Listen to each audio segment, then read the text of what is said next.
तजा शिक्षक भर्ती के थर्ड काउंसलिंग के नियुक्ति पत्र पर रोक लगी है। सच है या अफवाह है? कब तक मिलेगा नियुक्ति पत्र, इसके बारे में बात करेंगे, क्योंकि काफ़ी जगह जो है सच को भी अफवाह बना करके दिखाया जाता है। वहीं बात करेंगे जिनका चयन इसमें नहीं हुआ है वो लोग चौथी काउंसलिंग में कैसे भाग लें, कैसे पार्टिसिपेट करें, क्या चौथी काउंसलिंग होगी तो कब होगी और कैसे इसमें पार्टिसिपेट कर पाएंगे। वही बात करेंगे उत्तर कुंजी मामले के कारण क्या कोर्ट ने सारी प्रक्रिया को अपने अधीन ले लिया है, क्या पूरी नियुक्ति प्रक्रिया को अपने अधीन ले लिया है, क्या इसी कारण तीसरी काउंसलिंग जो है रोक दी गई। इन तमाम बातों पर बात करेंगे। तो चलिए सबसे पहले बात करते हैं थर्ड काउंसलिंग के नियुक्ति पत्र पर जो रोक लगा है। तो देखिए नियुक्ति पत्र पर रोक नहीं लगा है, नियुक्ति पत्र की डेट को जो है पोस्टपोन किया गया है। सीधे बात में ये जाने आप कि सीधे डेट को पोस्टपोन किया गया है।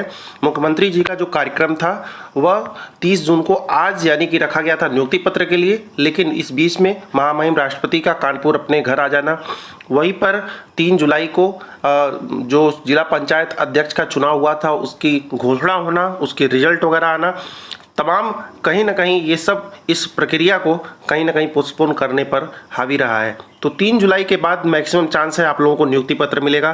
किसी तरह की कोई बाधा नहीं है नियुक्ति पत्र मिलने में। बात करें जिनका चयन इसमें नहीं हुआ है वो लोग चौथी काउंसलिंग में कैसे भाग लें, क्या इसमें भी पार्टिसिपेशन का मौका मिलेगा उनको। तो देखिए चौथी काउंसलिंग तो होनी है, ये भी कंफर्म है। जब सेकंड काउंसलिंग हुई थी, जब काफ़ी लोग अफवाह उड़ा रहे थे कि थर्ड काउंसलिंग नहीं होनी है, वैकेंसी कैरी फॉरवर्ड होगी, ऐसा बिल्कुल भी नहीं होने वाला है। चौथी काउंसलिंग कैसे होगी, ये कैसे कहा जा सकता है, क्योंकि देखिए जब जब काउंसलिंग हुई है कुछ न कुछ सीटें रिमेंस बची हुई हैं, सीटें बची हुई हैं, और जब जब सीटें बचेंगी किसी वैकेंसी की तब तक उसमें पार्टिसिपेशन का मौका जरूर मिलेगा। तो चौथी काउंसलिंग भी होनी है। अब इसमें उनका चयन होगा जो लोग मेरिट में थर्ड काउंसलिंग वालों से थोड़ा सा नीचे होंगे, यानी कि जो कुछ नंबर से रह गए हैं, जो कुछ पॉइंट से रह गए हैं। बहुत लोग 0.01 02 इतने नंबर से भी रह गए हैं, ठीक है, तो उनका भी चयन होगा। साथ ही जो 0 पॉइंट मतलब घुमा फिरा करके अभी जो मेरिट अगली बार आएगी वह 0.50 के आसपास ही घट पाएगी, ठीक है, 0.50 के आसपास ही घट पाएगी जहाँ तक मतलब लगता है, क्योंकि कम सीटें बच जाएंगी। हो सकता है 500 से 1000 के बीच में सीटें बचें, फिलहाल एक अंदाजा है। और ये सीटें बचेंगी कैसे, इसके बारे में बात कर लेते हैं। जैसे बहुत सारे लोगों का भी चयन LT ग्रेड वाले में हुआ, या अन्य TGT PGT में हुआ, या अभी बिहार में हो गया है जो यस स्टेट में हुआ है। तो ऐसे तमाम जगह अगर कहीं चयन हुआ है, अगर कहीं वो ज़्यादा चाहते हैं, अगर ये प्राइमरी का सेक्शन छोड़ करके, तो इस सीटें कहीं ना कहीं खाली होती हैं और हर साल खाली होती ही होती हैं। हर काउंसलिंग में खाली होती हैं, ये भी कंफर्म है। तो इस काउंसलिंग में भी सीटें खाली होंगी, 500 से 1000 सीटें जरूर खाली होंगी, एकदम निश्चिंत रहिए।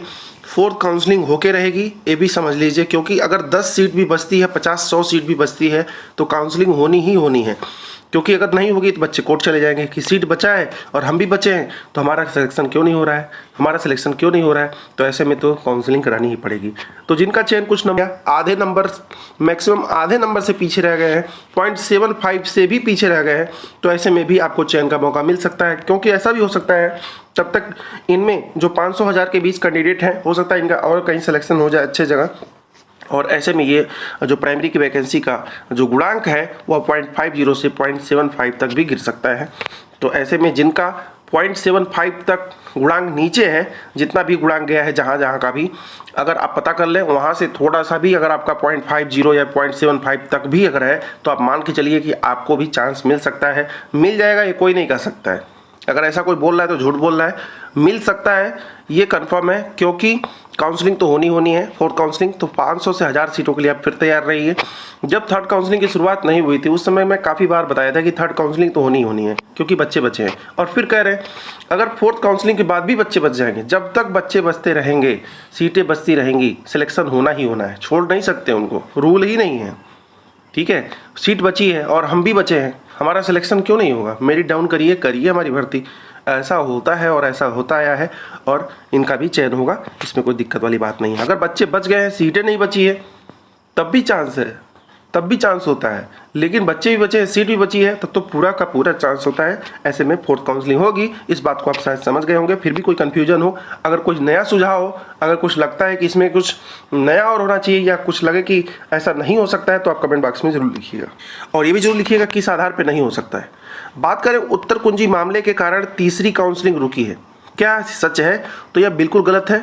उत्तर कुंजी का काउंसलिंग से कोई लेना देना नहीं है, ठीक है, कोई लेना देना नहीं है। उत्तर कुंजी मामले पर भी हाल ही में सुनवाई हुई हाई कोर्ट में, ठीक है। तो हाई कोर्ट ने कहा कि हम पूरी की पूरी भर्ती प्रक्रिया को कोर्ट के अधीन रखते हैं। तो भाई शुरू में जब पहली बार काउंसलिंग हुई थी, ठीक है, जब मामला कोर्ट में चल रहा था तब भी भर्ती प्रक्रिया कोर्ट के अधीन थी। कोर्ट में गया तो कोर्ट के अधीन है। इसमें कुछ इसको गलत तरह से पेश करना कि कोर्ट के अधीन है, मतलब रिजल्ट वगैरह निकलेगा, काउंसलिंग वगैरह, नियुक्ति पत्र मिलेगा तो जब कोर्ट कहेगी तभी मिलेगा, ये तो गलत बात है ना, गलत तरीके से पेश करना। जो मामला कोर्ट में गया वो कोर्ट के अधीन होगा, वो तो लिखेगा ही। उत्तर कुंजी मामले के कारण थर्ड काउंसलिंग रुकी है, ऐसा कहना बिल्कुल गलत है, ऐसा कहीं नहीं होने वाला है। संजोग से अगर ऐसा होता है तो मात्र एक संयोग है, क्योंकि इस तरह का कोई रूल नहीं चलता है कि अगर एक कोई मामला चल रहा है तो उस मामले के चलते जो है दूसरा मामला जो है रुक जाए, क्योंकि इसमें कोर्ट का कुछ आदेश नहीं आया। उन्होंने बस एक शब्द वहाँ पे यूज़ किया गया है कोर्ट का कि भर्ती प्रक्रिया कोर्ट के अधीन है। कौन सी भर्ती प्रक्रिया? ये उत्तर कुंजी मामले का जितना भी इसमें याचिका पड़ा था ना, सबको इंटरकनेक्ट कर दिया गया, सभी याचिका को एक साथ रख दिया गया कि बार बार याचिकाएं पड़ती हैं, सबको एक साथ कर लो। सभी लोग मिल गए होंगे आपस में, तो सारे मामले जो हैं इंटरकनेक्ट हो गए। अब वो मामले जो है सुने जाएंगे अगस्त में, ठीक है, थोड़ा लंबा डेट रखा गया है। तो न अभ्यर्थियों ने फिर प्रयास करने का ठाना है कि फिर प्रयास करेंगे और उस डेट को थोड़ा बैक लाएंगे हम लोग, आ भी सकता है, क्योंकि प्रयास करेंगे तो क्या नहीं हो सकता है। अगर इस मामले की सुनवाई जुलाई में हुई उत्तर कुंजी मामले पर, देखिए उत्तर कुंजी मामला का भी जो भविष्य है वह उज्जवल है, ठीक है, अंधकारमय नहीं है, क्योंकि जब सारे मामले निपट जाएंगे तो कोई विरोध करने वाला नहीं रहेगा।